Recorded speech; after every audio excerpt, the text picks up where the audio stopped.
السلام علیکم جی، آج میں آپ سے بات کروں گا انجینئر محمد علی مرزا صاحب کے بارے میں۔ کافی دوستوں نے پوچھا کہ جی ان کے بارے میں بتائیں کہ ان کی شخصیت کیسی ہے یا ان کے ذہنی توازن کے حوالے سے بتائیں۔ تو دو چار چیزیں میں آپ کو پہلے بتا دوں کہ میں ماہر نفسیات ضرور ہوں، لیکن میں ماہر لیبلیات بالکل نہیں ہوں، یعنی میں کسی کو لیبل نہیں کر سکتا ہوں کسی بھی بیس پہ۔ دیکھیے، سب سے پہلی چیز ذہن میں رکھیے کہ کسی سے بھی کوئی علمی اختلاف ہونا یا کسی بات پہ کوئی اختلاف ہونا، اس بات سے کوئی تعلق نہیں ہے کہ کسی کا ذہنی توازن خراب ہو گیا، ٹھیک ہے جی۔ علمی اختلاف کسی کا بھی کسی انسان سے بھی ہو سکتا ہے، اور یہ ایک فنڈامنٹل سی چیز ہے، کوئی اس میں وہ پریشانی والی یا پرابلم والی بات نہیں ہوتی۔ پہلی چیز تو یہ ذہن میں رکھیں۔ دوسری چیز یہ ذہن میں رکھیں کہ ماہر نفسیات ہونے کی حیثیت سے ہمارے لیے بڑا ضروری ہے کہ ہم کبھی بھی یعنی بغیر اسیسمنٹ کے ہم کبھی بھی ڈائگنوسز نہیں دے سکتے۔ اسیسمنٹ کا مطلب یہ ہوتا ہے کہ ہمارے پاس اپنے ٹولز ہوتے ہیں، ہم ان ٹولز کے تھرو اسیس کرنے کے بعد کسی بھی شخص کی جو پرسنالٹی ہے یا اس کا جو مائنڈ سیٹ ہے یا اس کے بارے میں ہم اپنی کوئی رائے بناتے ہیں۔ ہم خود سے کسی کے بارے میں آبزرویشن کے طور پہ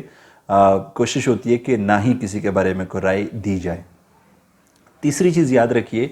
کہ جو میجر سائیکولوجیکل ڈس آرڈرز ہیں، جیسے ڈپریشن کی بات کریں، انگزائٹی کی بات کریں، یا جو سائیکوٹک ڈس آرڈرز ہیں، اسکیزوفرینیا یا اور دوسرے جو ڈس آرڈرز ہیں، ان پہ بھی اگر آپ دیکھیں گے تو ایز این انٹیٹی یا ایز این انڈیویجول ان کی جو یعنی ویڈیوز میں نے دیکھی ہیں، اس کے اکارڈنگ کہیں پہ بھی لگ نہیں رہا کہ وہ ڈپریشن یا انگزائٹی یا کسی اور سائیکولوجیکل ڈس آرڈر سے سفر کر رہے ہوں گے۔ فورتھ نمبر پہ چیز یاد رکھیے گا کہ کئی لوگوں سے میری جب ود ان کولیگز بھی ڈسکشن ہوتی ہے تو وہ نارسسزم کے بارے میں کچھ شاید رکھ رہے ہیں رائے کہ شاید نارسسزم کے ہی ہو، لیکن اگین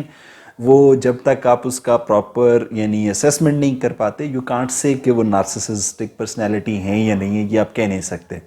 ابھی ہو یہ رہا ہے کہ دیکھیں بیسیکلی ان کا جو اسکرین ٹائم ہے یا کیمرے کے سامنے آنا، یہ ساری چیزیں جو ہیں وہ اپنی جگہ پہ ورک آؤٹ کری ہیں، لیکن یہ اگر ان کے لائف کے ایریاز کی فنکشنالٹی کو ڈسٹرب کرنا سٹارٹ کر دے تو دین وی کین سے کہ کہیں نہ کہیں کوئی پرابلم ہے، بٹ ایسا کوئی انسیڈنٹ یا کوئی اس طرح کی چیز ہمارے پاس رپورٹڈ نہیں ہے۔ اور امپورٹنٹلی سائیکولوجیکل پرسپیکٹیو کے حوالے سے میں جو لاسٹلی ایک چیز آپ لوگوں سے شیئر کرنا چاہوں گا،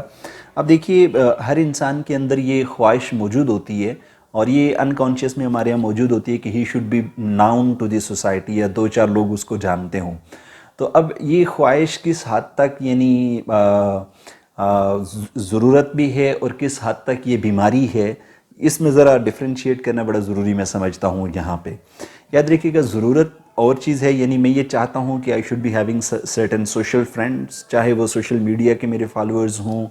یا میری سوسائٹی میں جہاں پہ میں رہ رہا ہوں وہاں پہ میرا لوگوں کے ساتھ انٹریکشن ہے، whatsoever it is my requirement, یہ میری ضرورت ہے، because we are the social animals, we can't live alone, ہم اکیلا رہ نہیں سکتے ہیں۔ تو اگر تو اس ضرورت کے پیش نظر کوئی کیمرے کا استعمال کر کے یا کسی بھی میڈیم کو استعمال کر کے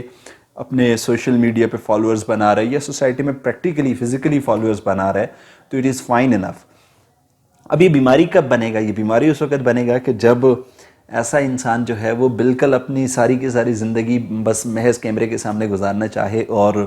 زندگی کے باقی جتنے بھی ایریاز ہیں وہ سارے بھول جائے، نہ اس کو نماز کی فکر ہو، کھانے پینے کی پرواہ نہ ہو، اس کو اپنے ماں باپ کی، بیوی بچوں کی، دوست احباب کی، کسی کی بھی جب اس کو کیئر نہ ہو، تو پھر ہم کہہ سکتے ہیں کہ now it is the thing which is actually disturbing, اور یہ اس انسان کے اپنے لیے بھی پرابلمیٹک ہو چکی ہے۔ تو یہ یاد رکھیے گا، ایز سچ کوئی اس طرح کی چیز ہمارے سامنے رپورٹ نہیں ہے۔